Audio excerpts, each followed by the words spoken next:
Thailand is one of the world's leading centers for the manufacturing and trading of colored stones, as well the most popular market for gem corundum, in particular ruby and blue sapphire. Thailand also retains its credibility with expertise from local wisdom, high-level gemstone enhancement skills called heat treatment, and gemstones cutting, which continue to add value to its gems.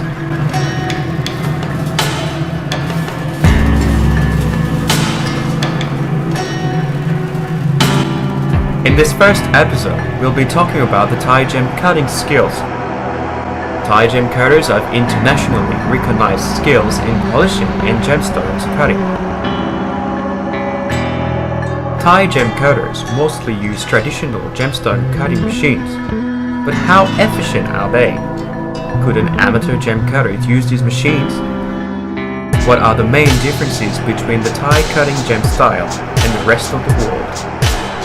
We asked Justin K Prim, an expert lapidary historian, to answer some of our questions on this subject.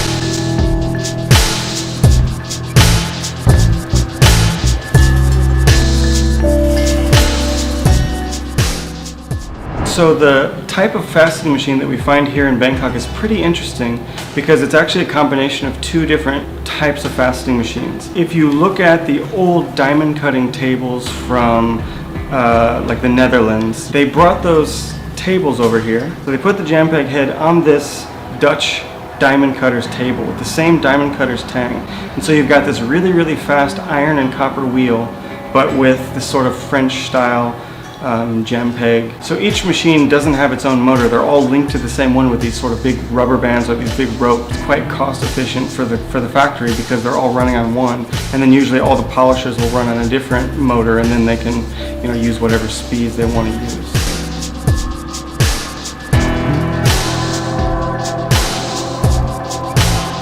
From what I've seen, Thailand is really the only country that's actually combined machines from different cultures. So as I said, the Dutch diamond cutting table mixed with the French jam peg head.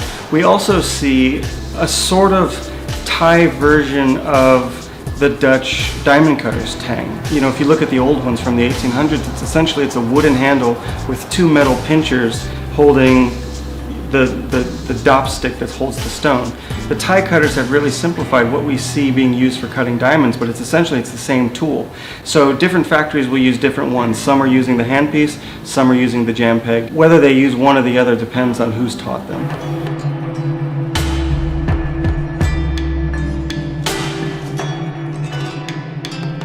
In my practice, I have used a Thai machine before. I did a class because I wanted to learn how the Thai machines worked, but it's actually very, very challenging. The one stone that I cut, it's pretty ugly, and actually the teacher really had to help me a lot. With the Thai system, you have this stick in your hand with the dop on it, and you're just flipping it over and over so that index gear is hitting the plate, and it's very manual, and everything is really up to you looking at the stone with the loop. And if you don't perfectly have your hands in exactly the right place for the exact amount of time, it's really, really hard. So for me, it's not something that I've worked with enough to really be able to use regularly, but it's more just a learning experience for me.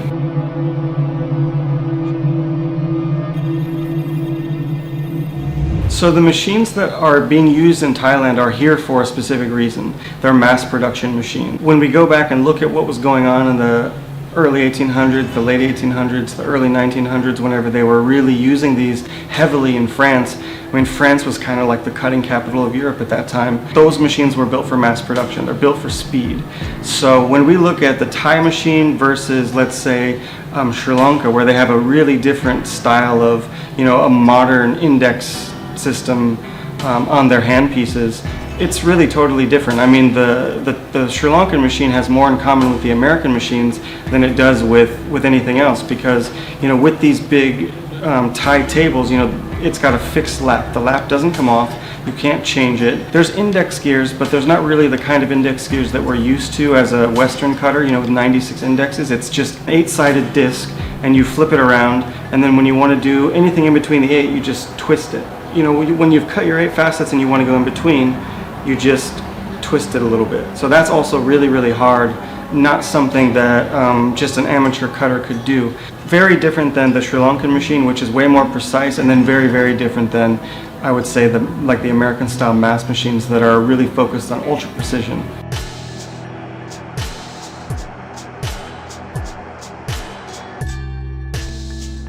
As a hobbyist or as an amateur cutter, it seems unlikely that you'd want to get into the Thai style. It really takes years and years to get good at it. I mean, when the Thai cutters are learning how to do this, they're given 4 or 5 years as polishers. You know, the one person will do the cutting and then give it to the new person as the polisher. So all the facets are there already, and they just have to polish them. And already it takes them years to learn how to do that because it's so much dependent on your hand-eye coordination. If you have any little bit off, it throws all your proportions and your symmetry off. So the hobby cutter wouldn't really be interested in that, but even for the professional cutters of Thailand, we're seeing less and less people wanting to become gem cutters, and I think part of it has to do with the fact that a 5 or 6 year apprenticeship is really unappealing to the modern student.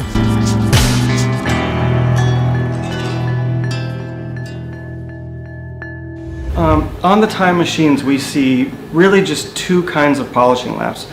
A lot of the times it's just pure copper, it's a copper disc, and then other times you'll see this other type of lap, which really is that diamond cutter's lap from the Netherlands. It's a copper ring with an iron ring on the outside, so they have kind of a harder surface and then a slightly softer surface for polishing. And I would say the copper is really unanimous. I mean, everyone uses copper. The use of iron is kind of unusual. I mean, I think Thailand is really the only country I've ever seen that uses iron for colored stones, because it's really hard. I mean, it's what the diamond cutters are using. So you can imagine that, you know, diamonds are exponentially harder than sapphires. But they've sort of developed techniques over the last, 50 years, and they really understand how to use it. You know, they know that they have to score the iron differently than they score the copper. They know that some stones don't go on the iron because it's too hard, but somehow they're able to cut every single other type of stone, including quartz, on copper, which to me is quite a feat because it's very hard to do that.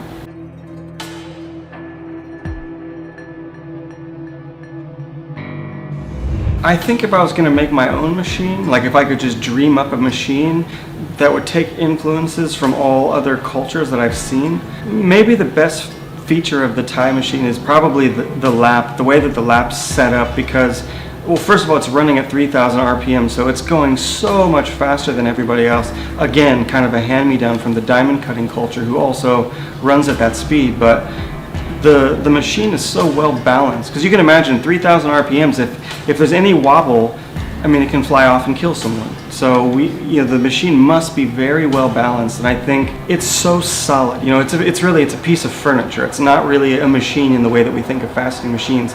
It's a heavy piece of furniture, and when you use it, it's very, very stable. So I think if I could take one quality from the Thai machine, it would be kind of the stability and the ease and the simplicity of use. In my experience of the Thai gem cutting community here, it's really a dwindling community. When you go into the factories, there is literally no one who's under 40 years old. It's very unusual to see a young person apprenticing these days. Part of my idea, because something has to change, we have to create an environment that young people want to come in and learn how to do cutting. And I think the other detrimental thing right now is the fact that it really does take so long to learn how to use the Thai machines. I'm wondering, and I know I'm not the first person to think this, but maybe if we could bring in a new type of machine to replace the Thai jam peg, something that you could learn in 6 months. Possibly the type of machine that we see in Sri Lanka would work here, because Sri Lanka had the same thing. They were using a really old-fashioned type of cutting that was crude, much more crude than Thailand. Thailand is actually quite good at what they do. But the old Sri Lankan technique was crude, and it also was slow and took a long time. And they had a real cultural resistance to changing to these new machines, but when they did finally come in the 80s and the government really helped push them in and build some schools to teach people how to use them, if you compare Sri Lanka in the 70s to Sri Lanka today, the cutting culture is completely transformed. They've gone from being sort of notoriously one of the worst cutting places in the world to being one of the best, and I think the change of machine has everything to do with it. This is something that the government and the local Thai gem and jewelry community should be talking about now, because this is a long-term project.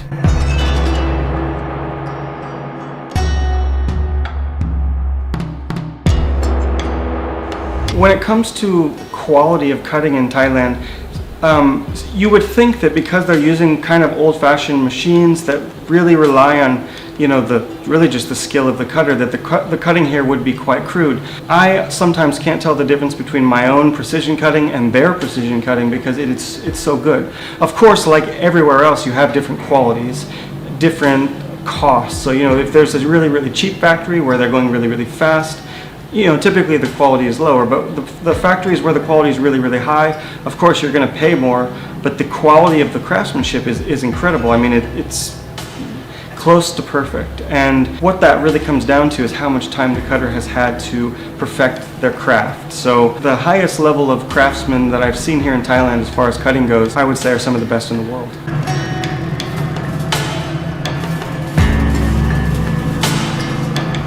So looking at Thai cutting and like the types of cuts that we see here, I would say there's two that we see all the time, but there's one that I would say is really, really Thai. It's a simple mixed cut, could be cushion, could be oval, but what you're gonna find is the normal brilliant top, so 8 main facets, 8 star facets, and then all the break facets around the bottom.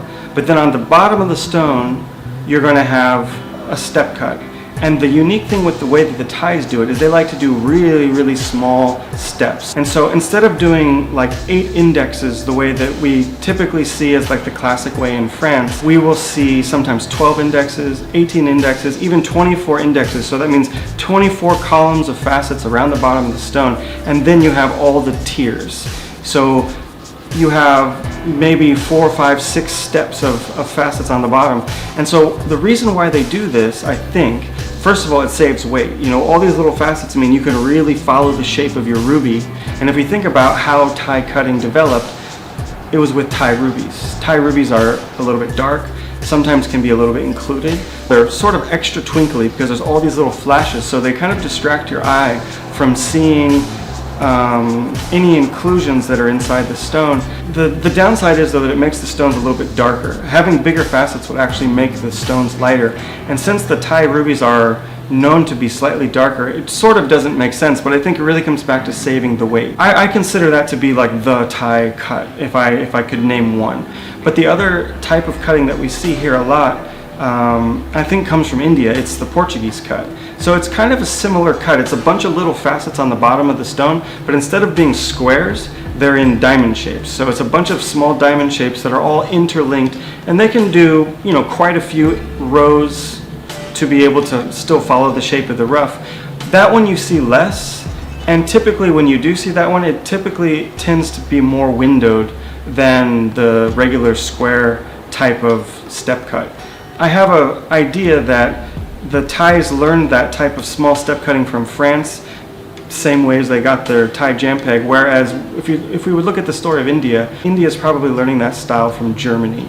So it's kind of interesting now. You have like French influences and German influences that have then gone to other places and now are mingling. So in Bangkok we're seeing the mingling of now Thai, Indian, French, and German influences and ideas and the inspiration of craftsmen. So it's kind of cool.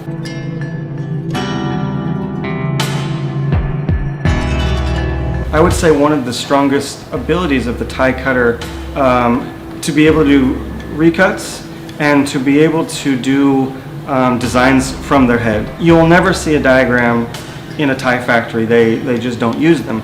All of the designs that they do, they have them memorized, and that's partially why the apprenticeship takes so long. They have to memorize all those cuts, and they don't have any angles. They have some sort of indexes, but it's not like a system. So they have to know exactly how to mess with their machine to get that cut to come out.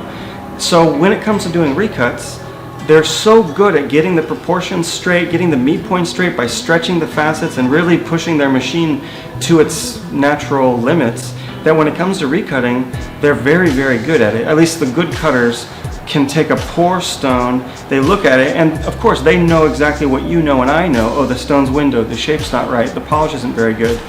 When you're giving it to some of the better cutters, they see the same thing, and as long as you're okay with losing the weight, they're totally happy to close the window, make the meat points perfect, get a perfect symmetrical outline, better polish. So it really just depends on what you're asking them to do, because they can also cut for weight. They can cut a big belly and give you a window. Thai cutters have learned we cut for weight, but they don't always have to.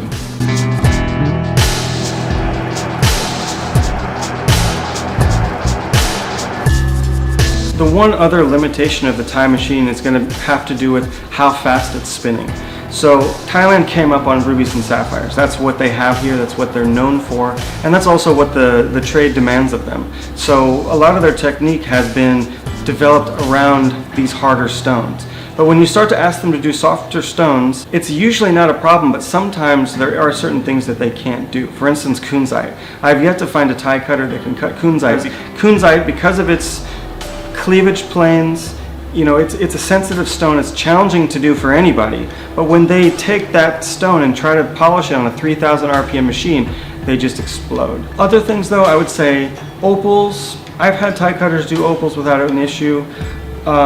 Quartz, any of the quartzes are fine. Garnets, spinels, really anything, as long as the stone isn't too soft or too fragile. Those are usually the two places where the Thai machine is just a little bit too aggressive.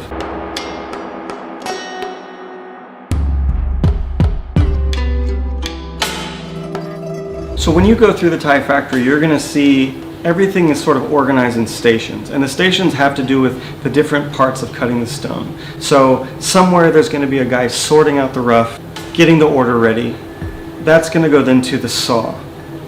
Depending on if you're working with rubies and sapphires, or topaz and garnets, if they're doing calibrated stones, they'll saw the rough, get it to the size they need, then take it to a preformer. Sometimes the saw and the preformer guy is the same guy, or sometimes it's two different people. So they're gonna make the preform shape by hand. Then if it's a calibrated stone, they'll take the machine to a calibrator. So basically it's a way to make a perfect girdle on 100 stones in a row, all the same size. If they're working on more expensive material where it's going to be more like free size, or each piece is different, they'll do that step by hand, sometimes with an electric grinding wheel, or sometimes with a hand crank, 600 grit grinding wheel, and they'll just slowly shape the stone and not lose too much weight.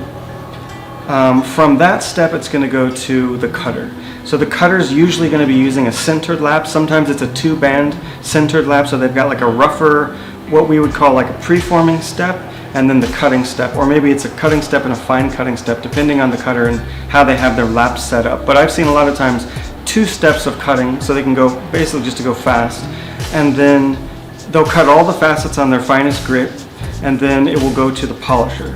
Now the polisher is in usually a different part of the room, or even in a different room, so they're keeping everything sort of separated and clean. And so once it gets to polishing, then all the meat points become perfect. So the cutter knows, leave a little gaps in between the meat points. They'll push everything together in polishing. It gives them a little bit of room for flexibility in polishing. And sometimes even the dopping person is a different person.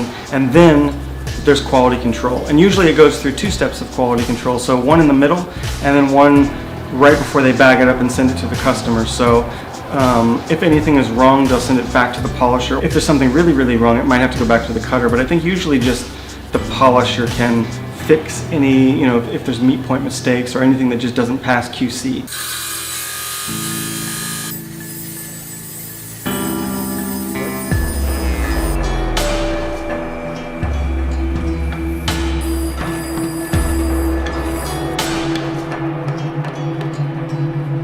That's probably the biggest difference. The preforming step for the Thai cutter is really, really important, because that's where they set their proportions.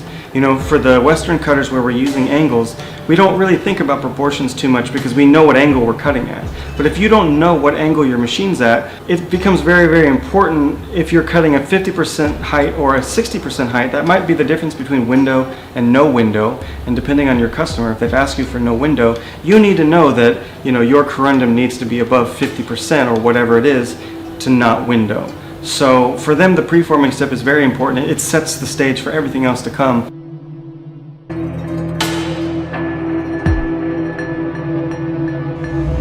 So in my experience of working in Thailand and working with Thai cutters, it's been really a pleasant surprise to see how able they are to keep up with like the demands of my customers and the crazy designs that I sometimes throw at them. I really think, you know, from traveling around the world and seeing all types of cutters, the Thai cutters are some of the best. If it's not possible for the cutting culture to continue here in Thailand, I think the world will really have lost something important, because even though Thai cutting is relatively new, I mean, if we're only going back 50, 60 years in Thailand as a mass production center, but in that time they've really become one of the dominant hubs of the entire world of gemstone cutting. So if we no longer have gemstones cut in Thailand, of course Thailand will suffer, but I think the world suffers a little bit too, because what's your next best option? I mean, India, Sri Lanka, I mean, the quality between India and Thailand is, I would say, dramatically different, and Thailand being much better. And then I would say, looking at Sri Lanka as another major manufacturing hub, it's just so much harder to get stones in and out of Sri Lanka. Yeah, it'll be a sad day if we no longer have gem cutting in Thailand. If you like this video and would like to know more about Thai cutting, you can check out K Prim's YouTube channel. He has tons of impressive content about documented Thai machines and the different Thai cutting styles, how they approach the machines, as well as how they walk through the different steps of cutting. Thank you very much for watching.